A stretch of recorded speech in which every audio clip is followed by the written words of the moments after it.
Hi, I'm Drew Youngdyke, and welcome to the National Wildlife Federation Outdoors Podcast, presented by Rep Your Water. We really appreciate the Great Lakes partnership that we have with Rep Your Water. Through their 3% for Conservation program, they actually donate 3% of the sales of all of their Great Lakes gear to the National Wildlife Federation for our work to keep Asian carp out of the Great Lakes. And we're actually working on a special collaboration of a Stop Asian Carp hat that will be available soon, that they're actually being generous enough to donate 50% of the proceeds of that hat to National Wildlife Federation. So the National Wildlife Federation, for those of you who don't know, is the largest conservation organization in the nation. We unite all sides of the conservation world, and we try to use that power to achieve bipartisan solutions on the biggest issues facing fish and wildlife in the country. The National Wildlife Federation Outdoors Podcast, we try to target to our hunters and anglers. About half of our affiliate organizations, 26 out of our 51, you could probably say represent the hunters and anglers in their state. And what they do is they get together with all the other affiliates that may be a birder group, an Audubon club, a watershed group, or an environmental league. And when those two sides get together on policy and come to an agreement, that's where we work at the National Wildlife Federation. One of the things that we do and that we pride ourselves at NWF is we say that our brand is collaboration. That means that we don't try to do it all alone. We try to work with local groups, national groups, state groups.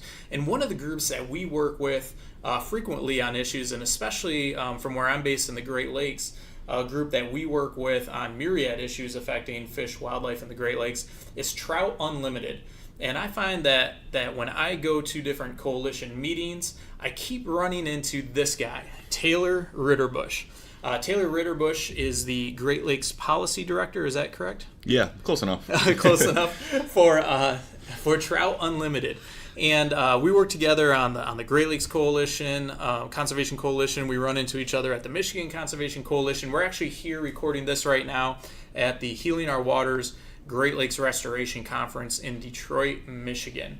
And so Taylor and I have worked together on different issues from actually back when I used to work at our Michigan affiliate, Michigan United Conservation Clubs.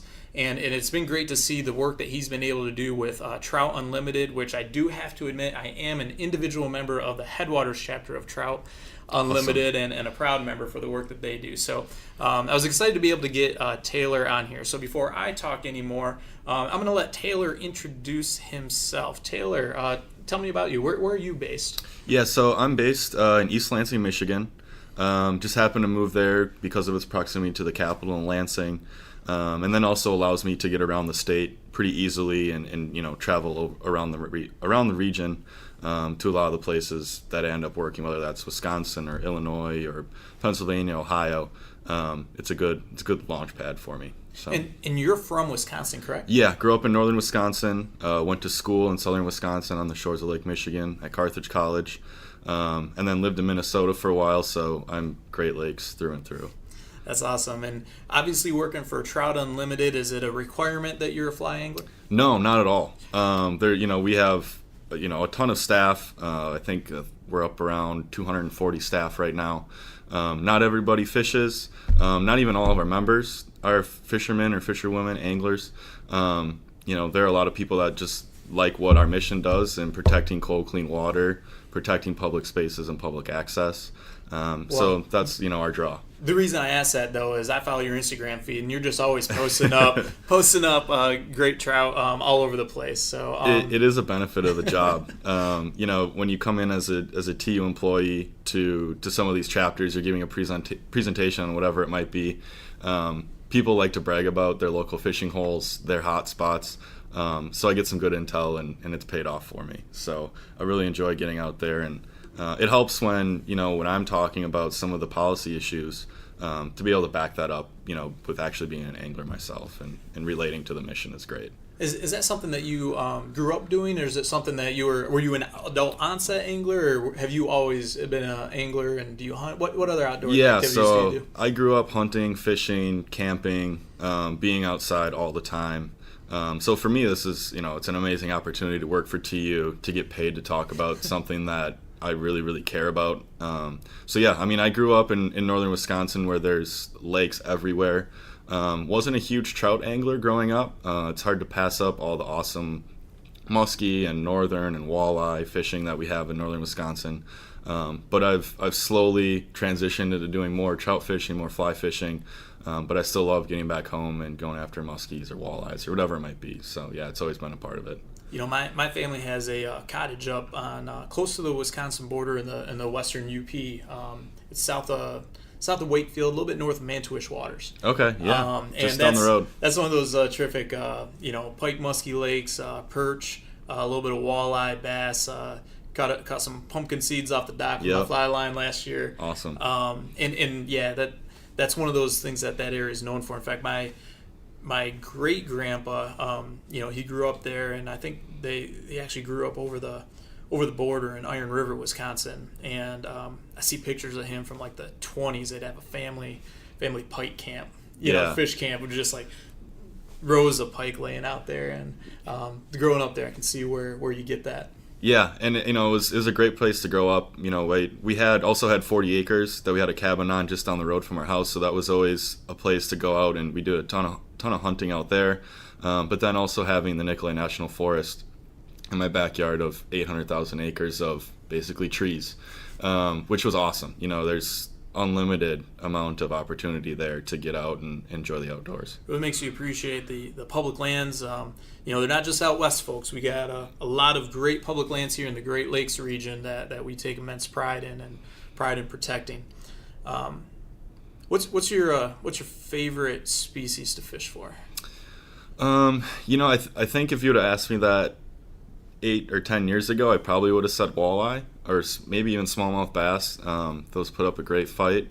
Although being in Michigan and having access to the steelhead run has maybe converted me to saying that chasing after Great Lakes steelhead are maybe my favorite. It's the fight that you get on a fly rod with a 10 to 15 pound steelhead that's really fresh, just came out of the lake in the current. It's hard to beat a fight like that. So yeah, thanks steelhead. What with TU in the Great Lakes region, what are some of the big issues that you're dealing with? Whether it's to protect the steelhead or protect the trout. What are you seeing as the challenges that are your current priorities that you're working on? Yeah, I think right off the top of my head, and this is something that we've worked on, is Asian carp. When we think about Asian carp and an invasive species coming into the Great Lakes, it's not just the Great Lakes proper that I'm concerned about. It's what happens if they make it to the Great Lakes. They're going to start to infiltrate those really important tributaries that not only trout fishermen love, but people that love to kayak and canoe and spend time out on the water. Those are the places that are going to get hit the hardest. And I think about places like the Pere Marquette. If you had carp in there, it'd just be devastating to lose that resource as one of the best steelhead rivers in the country. And I also think about Baldwin, where the PM is at. That town is completely dependent on fishermen. And so, there are very serious economies at risk should we have Asian carp get into the Great Lakes and the tributaries, around the region. I grew up a little bit further north in northern Michigan, in Central Lake, which is in the chain of lakes. And there's a dam block in Lake Michigan from the chain of lakes, which includes Torch Lake at Elk Rapids, although, if they ever got around there, were they to get in the Great Lakes, they could get in there. But just a little bit north of that, you got Lake Charlevoix, which has no barrier to connection with Lake Michigan. Lake Charlevoix then goes around the south end, connects, south arm of Lake Charlevoix connects to the Jordan River. And I was talking with the biologist out there, Heather Hedinger, I have a tough time pronouncing her name, and she talked about that estuary where the Jordan River connects to the south arm of Lake Charlevoix, and talked about just what a bonanza that would be for Asian carp, and what critical spawning habitat that is for all the species that both go up the river into the Jordan that provides that blue ribbon trout fishery, but then also all the lake run species in Lake Charlevoix and out into Lake Michigan. And you think about from there down to the Pere Marquette, you think about the Manistee, at least up to Tippy Dam. Going further south, you got St. Joseph. There's so many of the waterways that go from the inland of Michigan out connecting to Lake Michigan.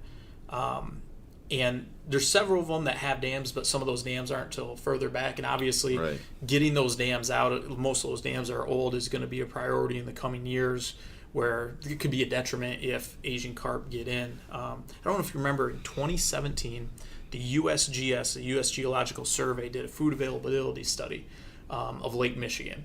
And what they found is that going within a mile of the coast, all the way up the coast of Lake Michigan, they would have sufficient food availability that nothing would slow them down. Right. So it would really just be a matter of time. And so you realize if they're able to get through at Chicago, there is nothing stopping them from getting in the Paramarquette, the Manistee, the Jordan. All and that's those just the Michigan there. Side. Right. You know, I mean, I've had some really good days on places like the Root River in Racine. And that's kind of where I went to school, so I know that area pretty well. Green Bay is a great fishery. Oh, that was where, when they had the little green area of the map where Asian carp would have a bonanza, it was like Grand Traverse Bay and Green Bay. They would just go nuts in. Yeah, and Green Bay, I mean, we're here at the Healing Our Waters Conference, so GLRI is a huge, Great Lakes Restoration Initiative is a huge priority for the coalition, and there's been a ton of GLRI dollars invested in Green Bay. And so you think about, a loss of investment of federal funds and matching funds from, private donors and organizations like TU. That would be a huge loss to a fishery that is just starting to recover, really, from some pretty bad, drawing a blank, some pretty bad industry. Yeah. And that's happened throughout the region, but that's one of those areas that would really be hit hard. Yeah. One of the things that I've really been appreciative of is when we talk about the collaboration, both Trout Unlimited and National Wildlife Federation have joined in a group called the Great Lakes Conservation Coalition. And kind of the way that formed is our groups had been meeting with Ducks Unlimited and Michigan United Conservation Clubs, Wisconsin Wildlife Federation, and we found that our kind of group of groups of kind of the sportsman side of conservation groups working in the Great Lake region kept having these ad hoc committees that we'd pull together on things like aquaculture and Asian carp. And we finally decided, you know what, we're always meeting together. Let's just kind of formalize this in some way and meet regularly. And the Trout Unlimited chapters, especially, I think the Illinois Trout Unlimited Council, and sometimes I mix that up. At state level, you're called councils. Yep. Join that, and I think that was really important when Governor J.B. Pritzker in Illinois announced that Illinois was now going from opposing the Brandon Road Plan to keep Asian carp out to agreeing to be the non-federal sponsor with some reservations about costs, which is understandable, but that allows that project to move forward with pre-construction engineering. And earlier today at the conference, we heard Dan Eichinger, the Michigan DNR director, who, by the way, was the executive director of Michigan United Conservation Clubs when we started this the Great Lakes Coalition. But he really gave a shout out to the folks in Illinois who helped move the governor and the state in favor of that project, which is so critical. And so I just have to give a shout out to the Illinois Council of Trout Unlimited for making that happen. Yeah, they've been great. I've been working with them on this for the last year or two, and the Illinois Council and even the Elliott Donnelly chapter down in Chicago, the Oak Brook chapter, the Gary Borger chapter. I mean, they don't have a ton of cold water, right? They have the little bit of shoreline on Lake Michigan, but otherwise, they're traveling to Michigan or Wisconsin to do their trout fishing, and they were really excited to get involved on this because this is something happening in their backyard. And so they've, like you said, have been really influential and have played a really important role in moving Brandon Road forward. What do you see for that? What is the reaction that you're seeing from the trout angling community and Trout Unlimited when it comes to Asian carp? Because I think there are some folks who might think, well, they're not going to survive in those cold, clear streams. How do you see that threat impacting specifically the trout that inhabit the Great Lakes region. Mm-hmm. Yeah, I think when you think about this, there's been some really cool graphics put together about what Asian carp do to an ecosystem, and specifically fish populations. And if you look at a stretch of river pre-carp and post-carp, let's say you had 10 species pre-carp, and that post-carp you're down to like 1 or 2 species. And I think that really sends the message home that this is a huge issue for people that enjoy sport fishing, right? And when we talk about trout, I think that the what we were talking about with the USGS, their study on the food, I think that shows that they would survive, right, in the places that we do fish and we do catch trout and salmon, and they won't be able to support it. So I think it's really important that anglers understand that they could lose out on what they love doing. I was up for the Michigan Trout Opener. I was up in the Pigeon River country. I'm on the advisory council for that state forest there. But I stayed over for trout camp. We camped out with a few of the guys from the Headwaters chapter. And the cool thing that chapter does is there was a breakfast at the forest headquarters on the morning. Awesome. There, and because I don't live right in that community, actually, probably should admit this, but I use my parents' address in Gaylord so that I get assigned to the Headwaters chapter where my favorite trout rivers are. But so I attended the breakfast, and that's one of the questions people come and ask me about, even on the inland in Gaylord there. It's something that seems to really be top of mind. And I know that the other chapters around the region are the same way, and probably the country, but that chapter I know just does a ton of in-stream habitat work, whether it's putting in woody debris. They have volunteers going out and monitoring temperature gauges. Mm-hmm. They're instrumental in helping to move the Song of the Morning Ranch Dam out of the Pigeon River that caused a release of sediment with a fish kill back in 2008. When you think about the investment of conservation, time, effort, and money that the individual Trout Unlimited chapters put into the waters that they fish throughout the region, I think you can certainly understand why this leviathan of an invasive fish species that poses a threat to those waterways, that they take that threat so seriously, because the TU chapters put in so much work in these waterways and invest so heavily in them to keep those waterways cold and clear and healthy for fish, that the fight that they put up to keep these invasive species out is understandable and well welcomed. Yeah, I mean it's millions of dollars. There's the investment in getting heavy equipment in to put in those woody debris structures, but then it's also the actual time that people take out of their lives to do it, and there's a monetary value to that. So yeah, it's well in the tens of millions of dollars, just in Michigan, and amplify that across the nation. That's one of the coolest parts about TU. And we talk about this threat of Asian carp here in the Great Lakes region. It's already impacting waters throughout the central and south of the United States. But it's not the only thing that is, I think, right now top of mind, posing a direct threat to the cold, clear streams that support trout throughout America. And that's a clean water rule. It seems like we had this figured out a few years ago.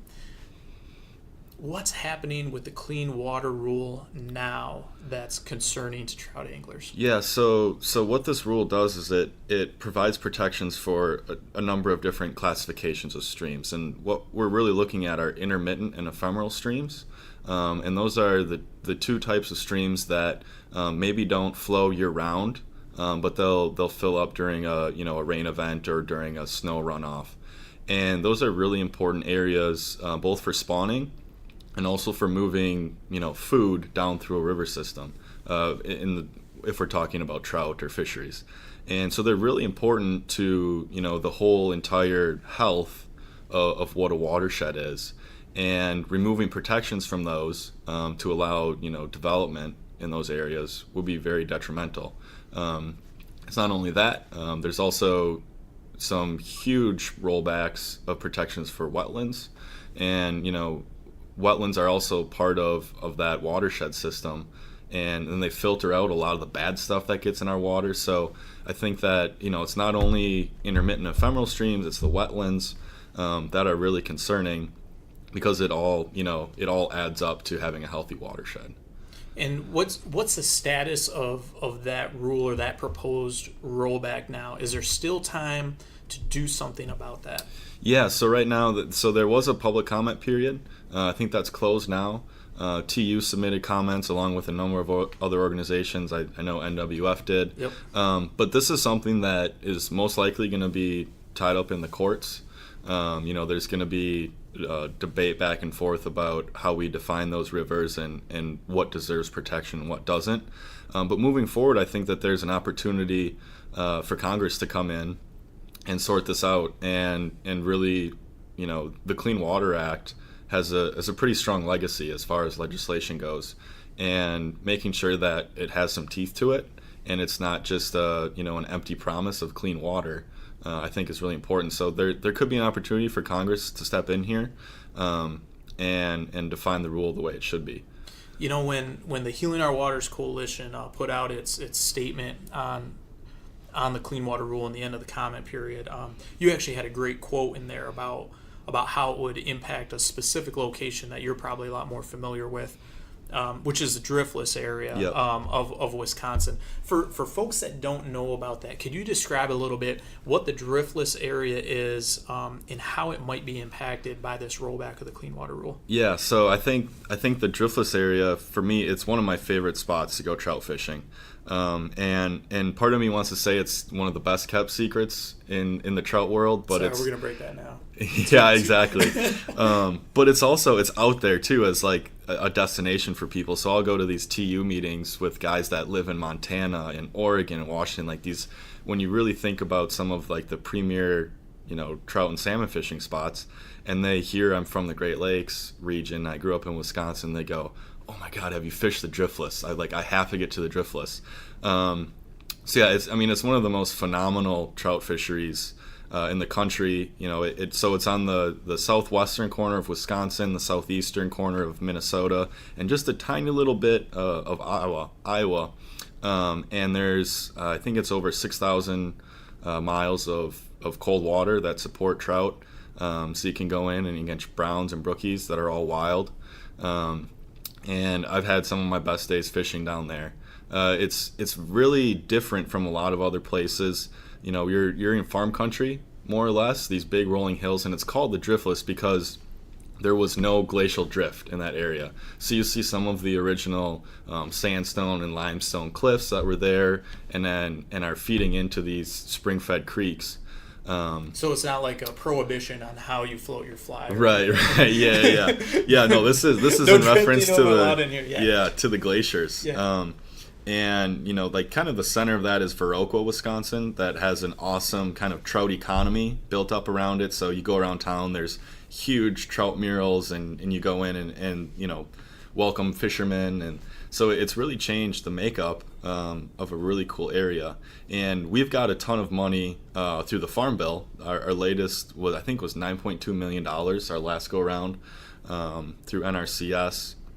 And what we do is we go in and we rehabilitate streams that need it. So we'll take back the stream banks.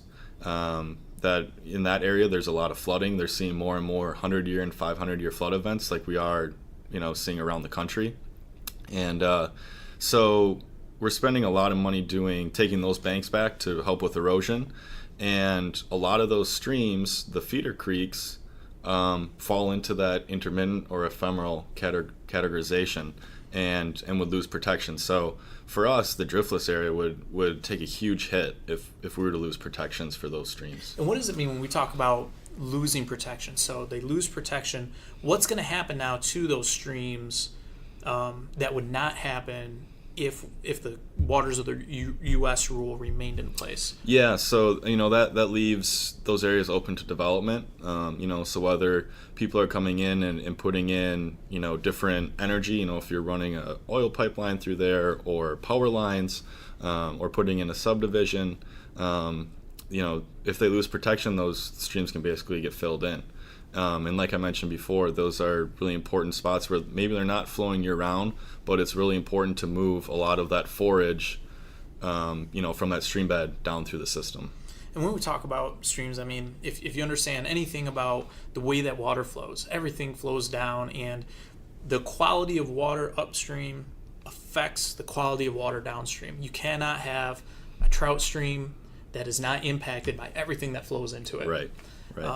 And this was really interesting to me when I saw that quote. Actually, the Association of Great Lakes Outdoors Writers this year, our annual conference is in September in La Crosse, Wisconsin. Perfect. Just down the road. It is. And I've been so excited. I'm so excited for this because I want to get out and fish the Driftless. I'm already trying to pick out maps, and I'm going to have to just pick your brain off microphone here about where to go. But I was already kind of planning that trip, me being from Michigan, really only fishing Michigan streams for the most part, and really being excited about this trip. And then seeing your quote there really stopped me cold, thinking, man, this is what we're fighting for. Mm-hmm. When we talk about things like the waters of the U.S. rule, when we talk about these kind of inside baseball comment periods on Asian carp, what's going on with the Army Corps of Engineers, what's going on with the EPA on these rules, you might get sick sometimes of constantly getting our action alerts saying, hey,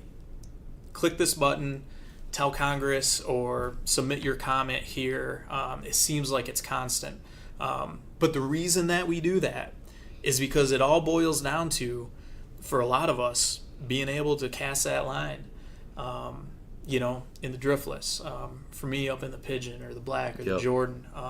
These places are special to us that work for these organizations, but we work for them and we have the support because we know that they're special to our members. So if you're hearing this, don't ignore those emails that you get, those action alerts from Trout Unlimited or for National Wildlife Federation. We're sending those for a reason, is to protect these places, these waters that we fish and that we love. Yeah, and this being a national podcast, I think it's really important too that, if you are in a state that's not a Great Lakes state, it's still important to click send on those action alerts, especially in relation to Asian carp, because it's going to take the entire Congress to appropriate the funds for it and authorize that project.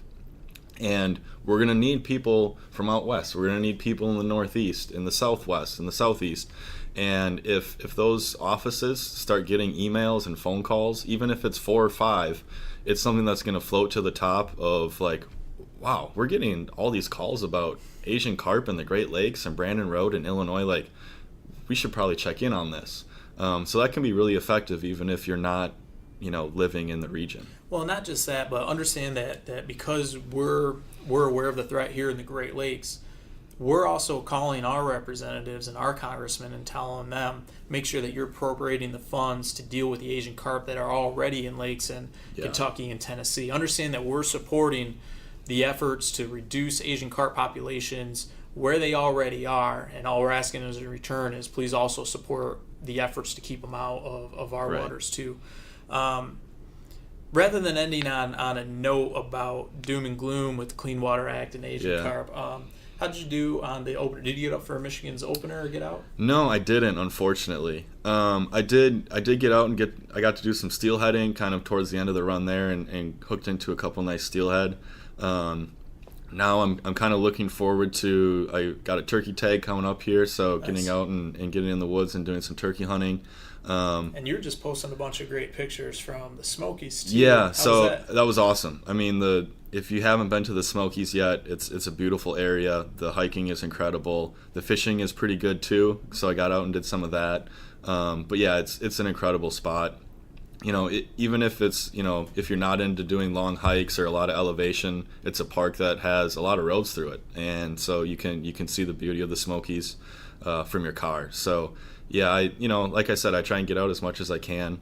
So I'll probably have some fishing trips planned coming up, but I think I've got turkeys on the mind right now. And I know that this wasn't done out of this region. But I just want to point people to a recent film that I saw that Mark Taylor, who's with your communications team at TU, shared on his social media. And it's a film that Trout Unlimited put together about the work that they do around the Potomac watershed. A really powerful film, and I think it really illustrates the types of issues that we talk about with the Clean Water Act, with the restoration efforts that go in, and how that protects water downstream when you protect the water and take care of the water upstream. So I think you can find that probably at tu.org. Yeah, tu.org, and go to our blog. That'll probably be, right at the top at this point in time, but just give that a search. Look for Mark Taylor and the Potomac. It'll pop up in our search bar. But yeah, our communications team does a great job of really telling TU's story and showcasing a lot of the work that we do. And from my perspective, that helps me be really effective when I'm talking to legislators to really show that TU's invested on the ground and doing a lot of great work. But it's also, a really cool way to show off some of the best fisheries that we have in the country. And if somebody wants to get involved with Trout Unlimited, become a member, become a volunteer, how can they do that? Yeah, so tu.org is really the easiest way to do that. Click, become a member. It's $35 for the year. If you want to become a life member, I think it's $1,500. You get a sweet rod and reel. So we've got a couple of different options that way. And, we'd love to have you. If you're interested, you can go on and figure out where your local chapter is. They're always welcoming new people. And, if you want to dip your toes in before you spend the $35, give them a ring, get in touch with your local chapter, sit in on a meeting, and see what we're all about. Great. Anything that you'd like to talk about that we haven't covered yet before we wrap up? No, I don't think so. I mean, I really appreciate you taking the time today. Anything else that you wanted to bring up here last minute? I don't know if you can get more important than trout fishing, stopping Asian carp, and protecting clean water. Yeah, I mean, it all really ties in. I just excited to be a part of this and working to make sure that, not only I have great trout fishing, but, my kids or grandkids can get out there and enjoy the resource too. All right. Well, Taylor, thank you for joining the NWF Outdoors Podcast. Go to tu.org to check out the work that they do. Check out GreatLakesConservation.com to look at some of the collaboration that our organizations are doing here. And check out NWF.org and at NWF Outdoors on Facebook, Instagram, and Twitter. This has been the National Wildlife Federation Outdoors Podcast. I'm your host, Drew Youngdyke, and we'll see you next week.